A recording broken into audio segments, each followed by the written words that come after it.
Ce soir à l'émission, santé physique, santé mentale, femmes en difficulté ou victimes de violences, les organismes vous tendent la main. C'est sûr que la situation financière des gens, c'est plus difficile cette année, mais on s'est quand même donné un objectif de 3 000 $. Et les producteurs de pommes parlent d'une saison record. Cette année, les pommes sont vraiment plus tôt qu'à l'habitude. Là. On a un 10 à 12 jours d'avance sur une saison normale. En entrevue, Yuri Chassin nous parle de sa décision de quitter le gouvernement Legault. On n'a pas la même audace, on n'a pas la même flamme qu'on avait au premier mandat. Et les Journées de la culture, ça se passe aussi dans les CHSLD. Vous savez, c'est une façon aussi de briser l'isolement. Enfin, Maude Pilon-Bernier nous parle des bienfaits de l'activité physique chez les 12 à 17 ans. Donc là-dedans, ils choisissent un sport qu'ils font 4 fois sur 10 jours. Bienvenue à Accès local.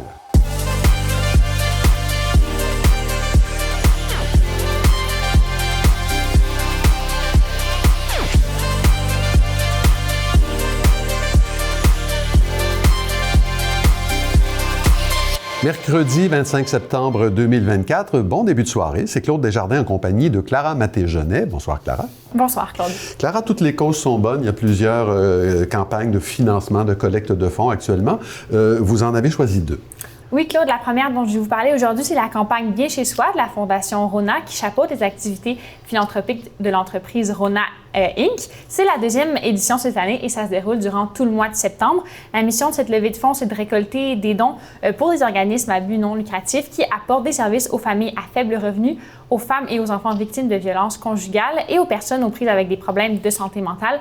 L'objectif, c'est d'offrir les moyens à ces organismes de faire des rénovations ou des agrandissements pour offrir des milieux de vie encore plus adaptés et accueillants à leur clientèle. Cette année, la campagne permet d'aider financièrement 150 organismes à travers le Canada qui œuvrent directement dans les communautés locales. Et quelles sont les succursales de la région qui participent à cette levée de fonds? Alors, dans la région, il y a 4 magasins participants. Le Rona Blainville, le Réno Dépôt de Rosemère et l'entrepôt Rona de Saint-Eustache ont uni leurs forces pour soutenir le Mi-temps, un centre d'hébergement pour les femmes et enfants victimes de violences conjugales situé à Sainte-Thérèse. L'année dernière, la somme de 12 000 $ amassée par 3 magasins de la région avait pu être mise à l'organisme. Nathalie Créger, directrice du magasin Rona de Blainville, nous explique l'objectif pour sa succursale cette année. Ici à Blainville, on s'était donné 2 000 l'année passée. On a atteint 4 000. C'est sûr que la situation financière des gens, c'est plus difficile cette année, mais on s'est quand même donné un objectif de 3 000 $. D'accord, super. Puis là, jusqu'à présent, ça... On est bien parti, on est à la moitié, on a 1 500 de ramasser. Fait que moitié-moitié. On aimerait ça quand même dépasser le 3 000, mais on va y aller raisonnablement avec 3 000 $. Dans les Basses-Laurentides, il y a le Rona de Saint-Jérôme aussi qui participe à la campagne Bien chez soi et qui amasse des dons au profit de la Maison d'Ariane, un organisme qui œuvre aussi auprès des femmes et des enfants victimes de violences conjugales. Madame Créger nous explique comment les gens peuvent donner. En magasin, dans tous les magasins Rona, Réno Dépôt, on peut donner des dons aux caisses et on peut même aller sur le site rona.ca faire un don. Donc, une campagne qui se poursuit jusqu'au 30 septembre. Vous vous êtes aussi rendu sur le lieu d'une deuxième collecte de fonds. Oui, les services d'incendie de la région se sont réunis dans 4 restaurants McDonald's sur la Rive-Nord dans un geste de solidarité avec leur confrère Gabriel Thibert, pompier au service d'incendie de la ville de Montréal, père de famille et atteint d'un cancer au cerveau de stade 4, le glioblastome. Durant la journée du 11 septembre, les pompiers ont amassé des dons des citoyens dans les restaurants McDonald's participants des villes de Rosemère, Bois-des-Filions, Rosemère et de Blainville. Des dons qui iront directement à la recherche contre le cancer du cerveau. C'est au profit de la fondation du CUSUM, le Centre universitaire de santé McGill, qui avait lieu cette levée de fonds, qui est en train de développer un nouveau traitement, un médicament appelé ZR2002, qui devrait bientôt être testé en essai clinique. On écoute à ce sujet Gabriel Thibert, suivi de son collègue et ami Jonathan Gladieux. C'est la seule chose sur laquelle on peut compter un peu parce qu'il y a tellement d'inconnus dans le type de cancer que j'ai. Toute cette recherche-là, en fait, on a besoin de ces sous-là pour faire avancer la recherche, essayer de trouver une solution, un traitement pour que ça puisse mettre les chances de mon côté puis du côté de tous ceux qui ont des diagnostics. Ce que Gabriel a présentement, c'est pas juste l'histoire de Gabriel. C'est sûr que ça nous touche de près parce que moi, c'est un de mes amis de longue date, un partenaire de travail. Par contre, ça implique tous les pompiers puis au mondial, là, je veux dire, en ce moment, c'est un fléau au niveau de notre travail où est-ce qu'on se rend compte que, effectivement, il y a de plus en plus de cancers qui sont reconnus et reliés à notre travail. Et est-ce qu'on est en mesure d'expliquer, Clara, pourquoi ça concerne plus spécifiquement les pompiers? Selon les chiffres du gouvernement du Canada, les pompiers ont un risque de diagnostic du cancer de 9 % plus élevé que la population générale à cause des émanations toxiques qu'ils respirent. Donc, bien sûr, il y a la recherche qui existe, mais il faut aussi de la prévention. Les parents de Mathias Béchiot, un pompier âgé de 34 ans, décédé du cancer colorectal il y a un peu plus d'un mois à peine, m'expliquait que les syndicats, le gouvernement et les services d'incendie devaient unir leurs forces pour offrir des équipements mieux adaptés aux dangers du terrain que l'on connaît mieux maintenant. D'autres activités de financement ont lieu depuis pour cette même cause. Un groupe de pompiers a couru au Marathon de Montréal la fin de semaine dernière en cet honneur et la page de la Fondation du CUSUM est toujours ouverte aux dons.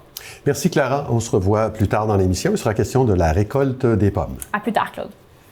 La Sûreté du Québec demande l'aide du public pour retrouver 2 adolescentes de Prévost, Linda Eva Ukaituk-Kirchner, 16 ans, et Isabella Angelina Ortega Crudo, 15 ans.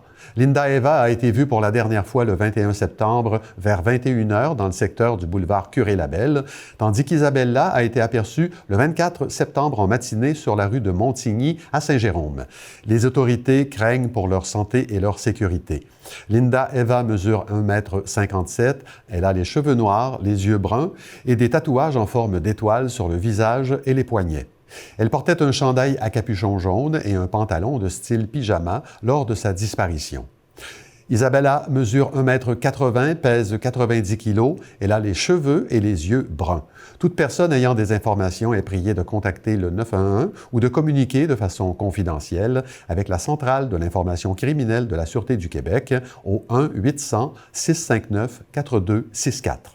Patrimoine culturel Vieux-Saint-Eustache annonce que le ministère de la Culture et des Communications du Québec a accordé à l'espace muséal du manoir Globensky le statut d'institution muséale agréée pour une durée de 5 ans.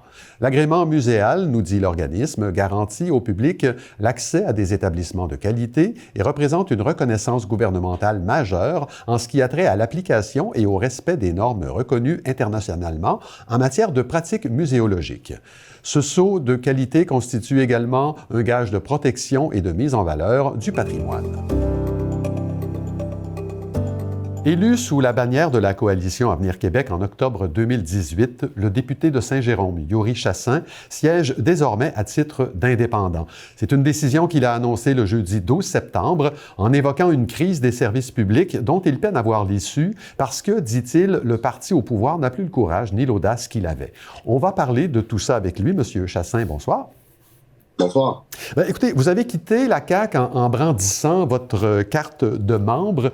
On avait pratiquement l'impression que vous vouliez partir et rester en même temps. On sentait un peu le déchirement. 2 semaines plus tard, dans quel état d'esprit vous êtes maintenant? Évidemment, la poussière est un peu retombée, mais le processus par lequel j'ai dans le fond, réfléchi à cette action-là, il est encore tout à fait valide, parce que je pense qu'au gouvernement, on a effectivement un certain nombre de moyens d'action. Hein? Puis moi, comme député, mais j'étais à l'interne. Mais on est devant une crise des services publics généralisée. Ce n'est pas qu'un domaine, c'est vraiment les services publics dans leur ensemble. Et on a l'impression que c'est peut-être parce que c'est une crise moins traditionnelle, que ça s'est pas nécessairement vu de cette forme-là par le passé. Mais on a l'impression qu'on n'a pas la même audace, on n'a pas la même flamme qu'on avait au premier mandat. Et à l'interne, j'ai vraiment tout essayé pour sonner les cloches, sonner l'alarme et rappeler aussi qu'on avait des positions à la Coalition Avenir Québec qui étaient particulièrement intéressantes, des solutions, je pense, qui pourraient être intéressantes, mais qu'on n'a pas peut-être le courage d'appliquer parce que c'est difficile d'affronter le statu quo. Et malheureusement, j'ai l'impression que le Québec continue de se détériorer, les services publics continuent de se détériorer, malgré l'augmentation du budget, malgré l'augmentation des fonctionnaires, malgré l'augmentation des embauches, on n'y arrive pas. Et vous avez, en évoquant la crise des services publics, M. Chassin, bon, vous avez fait une liste de tous les secteurs là où ça ne fonctionne pas au Québec. Vous avez dit ceci, là, je vous cite, quand on prend un pas de recul, on réalise que ce sont tous des services gérés par l'État. Ça, je pense que ça demande explication. C'est l'État ou la CAQ qui ne marche pas, là? Ben, écoutez, c'est la CAQ qui forme le gouvernement à la tête de l'État. Donc, vous voyez le lien. Moi, je pense que c'est un peu ça aussi. C'est qu'on est dans une situation où, pour toutes sortes de raisons possibles, on n'est pas dans un contexte où les citoyens en ont pour leur argent. Et ça, les gens me le disent à Saint-Jérôme et ailleurs, et je sais qu'ils le disent certainement à certains de mes collègues aussi, mais il faut réagir. Il faut que les gens puissent avoir confiance dans les services publics. Et s'ils n'ont pas confiance, ça va entraîner des conséquences. Donc, c'est maintenant qu'il faut réagir. Et quand je dis maintenant, c'est parce qu'on arrive à la moitié de notre deuxième mandat. Donc, le temps est compté et c'est important pour le gouvernement de réagir. Et si ça prend quelqu'un qui, finalement, franchit la ligne et dit tout haut et même publiquement ce qui se passe, ben je pense que c'est peut-être l'aiguillon nécessaire pour qu'on puisse réagir et qu'on puisse se relever, pas juste comme gouvernement, pas juste comme parti, mais comme nation au Québec. Avez-vous l'impression que le concept d'une coalition là, comme celle de la CAQ, ça fonctionne mieux sur papier que dans la vraie vie, finalement? En fait, tous les partis sont un peu des coalitions. Hein? On n'est jamais 100% sur la même longueur d'onde sur tous les sujets. Et j'apprécie énormément tous mes collègues et c'est ma famille, en fait, la Coalition Avenir Québec. C'est ça avec qui j'ai travaillé ces dernières années. Et puis, ça fait même très longtemps. Et vous étiez là à la Fondation aussi. Là. Exactement. Depuis le début, avant même que ce soit un parti politique, j'y ai contribué. Puis, on se retrouve devant une situation où, ensemble, on a une intelligence collective formidable, mais il faut avoir un diagnostic clair, puis il faut avoir cette volonté de s'y attaquer, même en sortant des mesures traditionnelles, je dirais. Il faut essayer autre chose plutôt que de simplement mettre plus de budget et plus de fonctionnaires pour tenter de résoudre une équation qui, en fait, est peut-être beaucoup plus simple ou beaucoup plus complexe à solutionner, mais en faisant les choses différemment. Et ça, c'est ce que je ne sentais plus comme volonté au gouvernement. Vous avez quand même dit que vous étiez convaincu que la CAQ avait tous les outils en main pour régler la crise des services publics. C'est pourtant une crise, en tout cas si on décode ce que vous dites, c'est pourtant une crise qu'elle a elle-même créée. En fait, c'est pas qu'elle l'a créée, c'est qu'elle hérite de décennies. Elle en est responsable. Par en avant, si vous me permettez l'expression. Et puis c'est maintenant que je pense que ça craque de partout suffisamment pour que les citoyens de tous les comtés du Québec s'en rendent compte et probablement aussi les députés. Donc, l'idée étant qu'il faut absolument qu'on puisse réagir. Bon, là, vous avez pris la décision de siéger comme député indépendant. Outre le fait que vous honorez de la sorte votre engagement à l'égard des électeurs, dites-moi, qu'est-ce que ça permet de faire, ça que vous ne pouviez pas faire à l'intérieur de la CAQ? Pour résumer très simplement, ça me permet de prendre la parole, même d'être, par exemple, ce soir avec vous. Oui. Alors, c'est quelque chose qui est possible maintenant. Puis je pense que c'est dans le débat public, peut-être que c'est nécessaire aussi que le débat public fasse une prise de conscience pour que le gouvernement y réagisse. Alors, peut-être que c'est un peu ça mon rôle. J'espère. À tout le moins, à l'interne, j'ai été au bout de mes ressources. Maintenant, c'est en parlant publiquement que je peux peut-être le faire. Et vous n'avez plus... Ça nous donne toutes sortes d'outils comme député, alors ça, c'est intéressant aussi. Par le fait même, vous avez pu à défendre le bilan du gouvernement, vous avez pu à défendre le budget déficitaire de 11 milliards. Comme député, là, à quel dossier vous allez vous attaquer? Moi, je pense évidemment à celui de l'hôpital, mais il y en a peut-être d'autres. Et l'hôpital régional de Saint-Jérôme, évidemment, c'est situé à Saint-Jérôme, mais c'est pour toutes les Laurentides que c'est important parce que c'est un peu notre vaisseau amiral dans notre système de santé régional. Mais c'est tellement important que les infrastructures, puis là, on parle en santé de l'hôpital, c'est le dossier majeur sur lequel moi je travaille. C'est tellement important qu'on puisse non seulement le rénover, l'agrandir pour que ça réponde aux besoins, mais en temps et lieu. Et le temps, c'est maintenant parce que on reconnaît ce besoin-là depuis 6 ans. Je comprends qu'il y ait des processus, mais à un moment donné, il faut sentir aussi l'urgence de la situation. Les Jéromiens et les Jéromiennes le sentent, les gens des Laurentides le sentent. Il faut qu'au ministère à Québec, on le sente aussi. On va devoir s'arrêter, M. Chassin. Je rappelle simplement que ce jeudi, vous avez invité les citoyens à une journée porte ouverte à vos bureaux de Saint-Jérôme. Ils pourront vous poser toutes les questions qu'ils veulent et jaser avec vous. Yuri Chassin, député de Saint-Jérôme, merci beaucoup d'avoir été avec nous. Merci à vous. Les résidentes et résidents du secteur Chambéry sont invités à assister à la cérémonie d'inauguration officielle du tout nouveau parc de Chambéry à Blainville le samedi 28 septembre de 11h à 14h. Il sera possible de faire l'essai de la première piste à rouleaux aménagée à Blainville avec l'équipe de Technical Skateboards, de jouer au tennis de table sur les installations permanentes ou encore de profiter du sentier d'hébertisme, de l'agora à ciel ouvert, des modules de jeu et de l'aire de repos ombragé. Le service de la sécurité incendie de la ville de Blainville invite la population à participer à l'activité porte ouverte qui se tiendra dans les 2 casernes le samedi 5 octobre de 10h à 15h. Plusieurs activités sont prévues comme du maquillage, une glissade gonflable géante et la présence de la mascotte Yvon Larosée. Cet événement permet aux citoyens de se familiariser avec le métier de pompier, l'équipement et les camions, en plus de se renseigner auprès de l'équipe de prévention.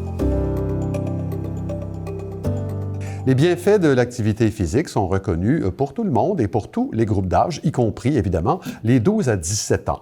Maude Pilon-Bernier nous a préparé ce qui suit. Au Collège Romian, c'est un collège à vocation sportive, donc les jeunes font 75 minutes d'activité par jour dans leur horaire.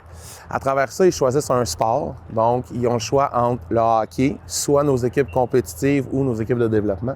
Par la suite, ils ont le choix entre baseball, volleyball, basket, fitness, athlétisme, et c'est tout. Donc là-dedans, ils choisissent un sport qu'ils font 4 fois sur 10 jours et le reste du temps, c'est 2 périodes de cours d'éducation physique, 2 périodes soit de musculation, spinning, cardio ou un autre sport qu'ils peuvent faire sur le turf ou dans le gymnase. Peux-tu nous dire un petit peu là, ce qui s'apprête à arriver pour le baseball là, au niveau du collège? Oui, nous, au niveau du collège, ça fait environ une dizaine d'années que Xavier est responsable du programme, donc c'est lui qui gère le baseball. Puis depuis plusieurs années, on avait beaucoup d'inscriptions de filles qui voulaient jouer au baseball, donc on les mixait avec les gars comme on voit en arrière.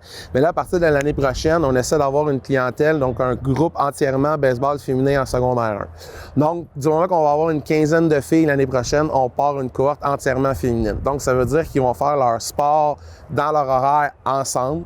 Ils vont pratiquer aussi en parascolaire ensemble et nous, on va leur trouver des matchs à l'automne, soit une ligue, soit des matchs dépendamment du calibre qu'on va avoir. Notre objectif, c'est de partir une cohorte de secondaire 1 et de finir dans 5 ans avec 15 x 5 de filles de baseball au complet pour avoir une cohorte complète de baseball puis partir la roue en fin de compte. Parce qu'il n'y a pas de... Il y a un sport-études à Montréal qui l'offre, puis à partir de l'année prochaine, il va y avoir un à Québec aussi, mais nous, on n'est pas un sport-études. Donc, on veut l'offrir à la clientèle féminine pour leur donner une option parce que c'est encore compliqué de percer le top 15 dans un sport-études avec des garçons. Moi, je me donne une mission, entre guillemets, que tout le monde joue dans l'avant-champ, que tout le monde joue dans le champ extérieur, que tout le monde ait la chance de lancer. Donc, tu sais, de donner cette chance-là aux filles de le faire, je pense que c'est important. Même si à la fin, ça se peut que tu perdes parce que tu as décidé d'enlever ta lanceuse parce qu'elle était rendue à un nombre X de lancers, mais ça reste qu'il faut qu'il y ait une expérience encourageante. Puis tu sais, la paye, en fin de compte, des rebelles ou même des autres entraîneurs, c'est quand tes filles reviennent d'année en année. Tu sais, si tes filles reviennent d'année en année, c'est ça un peu la paye du coach par rapport à ça, parce que tu veux juste qu'ils aient des bonnes habitudes de vie puis qu'ils continuent à long terme à faire du sport. Fait que, tu sais, si ça passe par là puis qu'après ça, ils réussissent à être des bonnes citoyennes, entre guillemets, on a fait notre travail, là. Parle-nous un peu de ton équipe. C'était quoi l'ambiance? Comment était l'énergie d'équipe à travers la saison? Ben moi, j'avais tout le temps comme aidé dans des équipes au niveau coach adjoint, tout ça. Cette année, j'avais décidé vraiment de prendre des équipes en chef. Donc, j'avais comme plus le contrôle que j'ai séparé. J'avais séparé avec mes autres adjoints. On s'est tous disperser les tâches. Parce que je trouve que c'est important parce que c'est une équipe de coach, pas juste un capitaine qui dirige les autres. Fait que, nous, on est allé plus dans cet aspect-là. Fait que chaque coach avait quelque chose à faire. Il y avait comme une spécialité. Fait que, dans le fond, moi, j'étais allée avec les filles. J'ai trouvé ça vraiment le fun. Il fallait que je fasse des sélections, mais avec des filles que je ne connaissais zéro. Donc, c'était vraiment, c'était complètement différent je passe de moi à être évaluée. Fait que j'ai déjà été à leur place à être l'évaluatrice. Je trouve ça, voir les deux côtés, je trouve ça quand même extraordinaire, mais c'est c'est stressant autant pour les jeunes que pour les évaluateurs. J'ai remarqué ça. Puis après ça, j'ai eu une super belle saison avec les filles. Ils étaient vraiment le fun. Ils ont créé une belle chimie quand même. C'est des filles il y en avait qui se connaissaient, il y en avait qui se connaissaient pas, mais ils ont appris à se connaître au cours de la saison. Puis il y avait une très belle équipe soudée. Fait que c'était vraiment le fun de les voir évoluer aussi au cours de la saison parce que ils veulent apprendre. Fait que oui, je coachais des plus petites parce que je coachais le 11U Rebelle. Ils sont tout petites, mais pour vrai, ils veulent tellement plus, puis ils ont le vouloir, puis ils sont dévoués. Fait que c'était vraiment beau à voir, puis j'ai vraiment aimé mon expérience avec ces joueuses-là. Les filles ont commencé comme la première partie de saison à vraiment essayer plusieurs positions. Après ça, ils ont découvert qu'il y en a comme 2-3 qui étaient plus... qui étaient meilleurs dedans, fait qu'on est allé là-dedans. Puis au cours de la saison, ils ont vraiment travaillé en équipe, puis ils se tapaient dans le dos, tu sais, comme « let's go », on s'encourage, puis oui, il y a eu des hauts, des bas, mais ils ont vraiment travaillé fort ensemble. Fait que, autant qu'ils ont eu des victoires comme des défaites, mais ils se sont toujours relevés. Puis ça a fait qu'à la fin de la saison, dans le fond, on a fini qu'on a gagné les séries. Fait qu'ils ont été championnes à la fin de la saison. On a fini avec une victoire. Puis je trouve que c'est vraiment le fun parce que sur le nombre d'équipes, il n'y a pas beaucoup d'équipes qui finissent leur saison avec une victoire. Fait que je pense que ça finit vraiment bien une saison. Pour ma part, dans le fond, la saison d'été est terminée. Fait qu'autant joueuse que coach est terminé, sauf que maintenant, il y a le baseball d'automne qui a commencé. Donc maintenant, je suis rendue coach avec le Collège Boisbriand. La saison d'automne est commencée. Il y a quand même des games et des pratiques qu'on fait pour l'instant. Puis je vais continuer à coacher tout l'hiver avec eux autres. Donc, fait que pour ma part, c'est pas fini, mais pour le baseball d'été avec les Rebelles, pour l'instant, c'est terminé. Puis on va se revoir l'année prochaine pour cet aspect-là. Le moins qu'on puisse dire, c'est que la relève du baseball féminin est vraiment bien partie. On est chanceux d'avoir des gens dévoués qui s'occupent de la popularité de ce sport-là. Je veux souhaiter un gros bonne chance à toutes nos athlètes. Je vais continuer de vous suivre, puis vraiment, vous faites du bon travail. À la prochaine!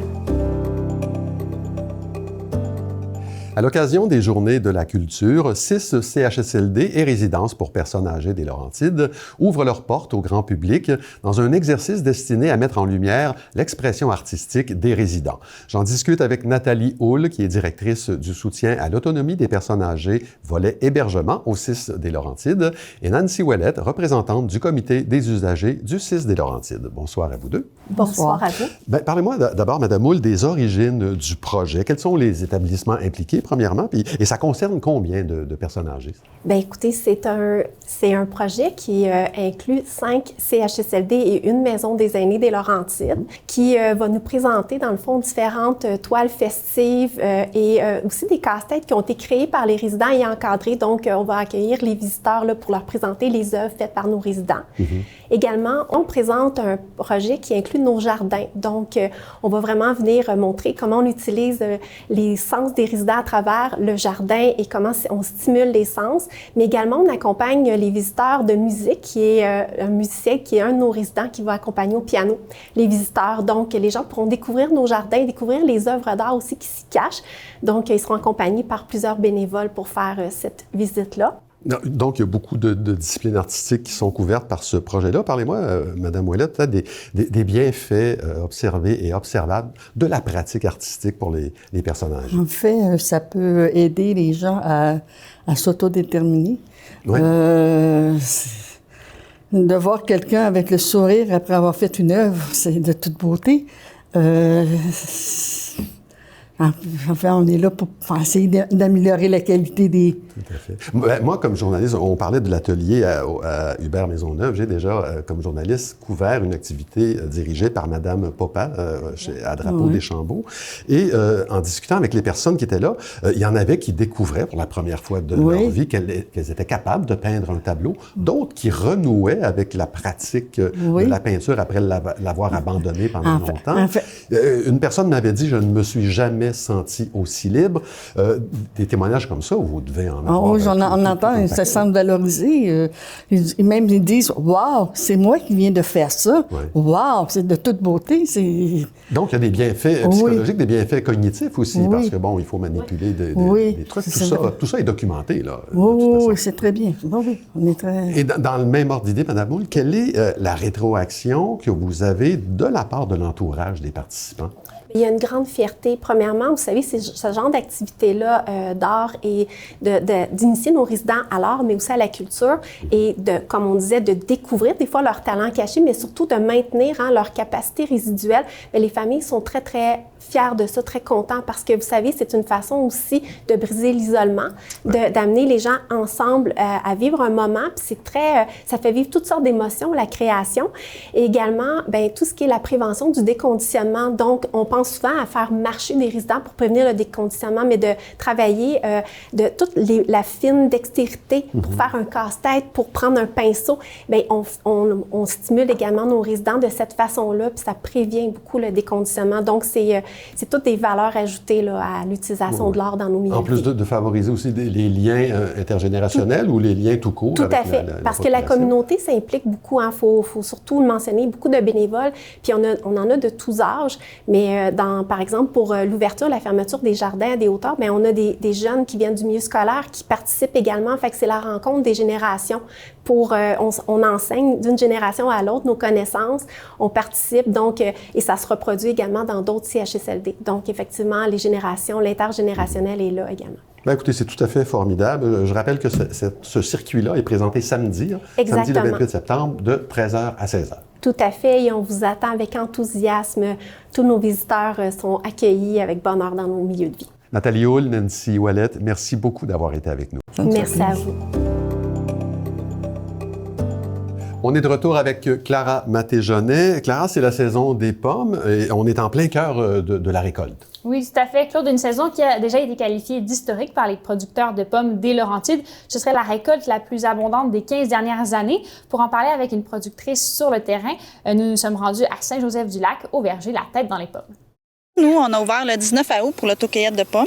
Cette année, les pommes sont vraiment plus tôt qu'à l'habitude. Là. On a un 10 à 12 jours d'avance sur une saison normale. Donc, on a déjà plein de variétés qui sont prêtes à cueillir. On a la Lobo, la Macintosh, la Spartan, la Cortland, dans les variétés traditionnelles. Mais on a aussi plein de variétés qui ont été créées ici à Saint-Joseph-du-Lac. On a la Rosinette, la Poune. On a aussi d'autres belles variétés comme la Honey Crisp, la Gala, la Prime Gold, une belle grosse pomme jaune. Donc, c'est l'abondance de pommes là, en ce moment. Vu qu'on a eu des périodes de chaleur au mois de mars, avril, donc les pommiers ont débourré plus tôt. La saison a commencé plus tôt qu'à l'habitude, donc on a conservé notre avance pour la récolte des pommes aussi. C'est sûr que l'écart de maturité se fait plus sentir sur les premières variétés qu'on cueille versus les dernières, mais oui, effectivement, ça devrait se terminer peut-être un peu plus tôt, mais aux alentours du 20-25 octobre là, pour nous ici. C'est sûr qu'on a eu des super bonnes conditions météo, là, beaucoup de chaleur, beaucoup de pluie, donc c'est propice. Là. Puis la floraison était abondante aussi, on n'a pas eu de gel printanier, donc les conditions météo étaient bonnes là, pour qu'on ait une belle récolte cette année. On a remarqué aussi pour les poires et les prunes, ça a été notre plus grosse année de récolte de petits fruits aussi, donc oui. Tant mieux, on est content. Dans le fond, ici, on fait l'autocueillette de pommes de la mi-août à la mi-octobre. Ensuite, on vend beaucoup de pommes l'hiver. On garde nos pommes dans des entrepôts réfrigérés à atmosphère contrôlée. Donc, c'est possible d'acheter des pommes biologiques de nous jusqu'en avril-mai. Donc, toute la saison hivernale puis une partie du printemps. Sinon, sur place, si vous venez pour l'autocueillette, c'est possible de cueillir les pommes. On a une mini-ferme, on a du maquillage pour les enfants, on a un petit restaurant. On fait beaucoup de produits transformés, comme des tartes, du cidre, du jus frais pressé. On a acheté en 2018, puis tout de suite, on a converti à la régie biologique. Donc, on a la certification depuis 2021 maintenant. Je te dirais que c'est pas la majorité, loin de là, des pomiculteurs qui sont biologiques. Je te dirais qu'il y en a peut-être 6-7 dans la région ici de Saint-Joseph-du-Lac pour un total de 100-120 producteurs. Donc, c'est quand même une faible minorité. Mais pour nous, c'était un choix là, qui était vraiment évident. Là. On ne s'est pas posé la question du tout. Dès qu'on est devenu propriétaire ici, on a converti. On a 4 enfants, donc question de santé. Puis on travaille dans le verger tous les jours aussi. Donc, on voulait travailler dans un environnement qui est sain aussi pour nous puis pour nos clients. Je trouve que c'est une belle plus-value à notre pomme, qu'elle soit biologique. Et en ce moment, on a la Rosinette et la Poune qui sont disponibles ce week-end en boutique. On va en avoir d'autres un peu plus tard en saison, comme la Artemis, la Passionata, la Oyacée, qui est une pomme qui a été créée ici aussi. Dans le fond, on fait partie d'un regroupement qui s'appelle la Pomme de demain, qui est un regroupement de producteurs. Puis un hybrideur, M. Roland Joannin, qui lui, c'est sa passion de créer des nouvelles sortes de pommes à partir de croisements faits avec le pollen. Donc, il joue à l'abeille avec son petit pinceau pour créer des nouvelles variétés. Il choisit un plan mère, un plan paire, si on veut. Il prend le pollen qui vient polliniser au pinceau sur la fleur. Ensuite, il met un manchon. Donc, il sait bien c'est qui les parents de la pomme. Puis en mettant le manchon, mais ça l'empêche les abeilles de venir apporter d'autres pollens aussi sur la fleur. Donc, il est vraiment certain des parents. Ensuite, il récolte les pépins, il sème les pépins. Chaque pépin va donner une nouvelle variété de pommes. Puis c'est comme ça que les nouvelles variétés sont créées. C'est un travail de longue haleine. Ça prend à peu près une vingtaine d'années créer une variété de pommes. On a 10 hectares de pommiers. Comme ici, derrière, c'est des pommiers qui étaient plantés plus à du 400 arbres hectares. Maintenant, on replante plus à du 2-3 000 arbres hectares. Fait qu'on plante les arbres vraiment plus serrés pour arriver en production plus rapidement. Puis ça donne une meilleure qualité de fruits aussi. Mais je dirais autour de 6-7 000 pommiers là, ici. On fait environ 2000 bennes de pommes. Un benne, c'est à peu près 250 livres. Mais on n'a pas juste le verger ici, on en a 4 autres. On en a 2 en propriété puis 2 en location pour un total de 26 hectares de pommiers biologiques. Puis on fait entre 1500 et 2000 bennes par année. C'est le gros mois là, qui s'en vient là, de la mi-septembre à la mi-octobre. C'est la grosse saison là, intensive de récolte de pommes. Et voilà, Claude, et la saison se poursuit jusqu'à la fin octobre, même pour certaines variétés de pommes. Merci Clara, on se revoit demain. À demain, Claude. Et voilà, c'est tout pour aujourd'hui. Merci beaucoup d'avoir été là. Après la pause, retrouvez Mylène Martin à l'émission Yoga Découverte. Elle se concentre aujourd'hui sur le chakra du cœur. Bonne séance.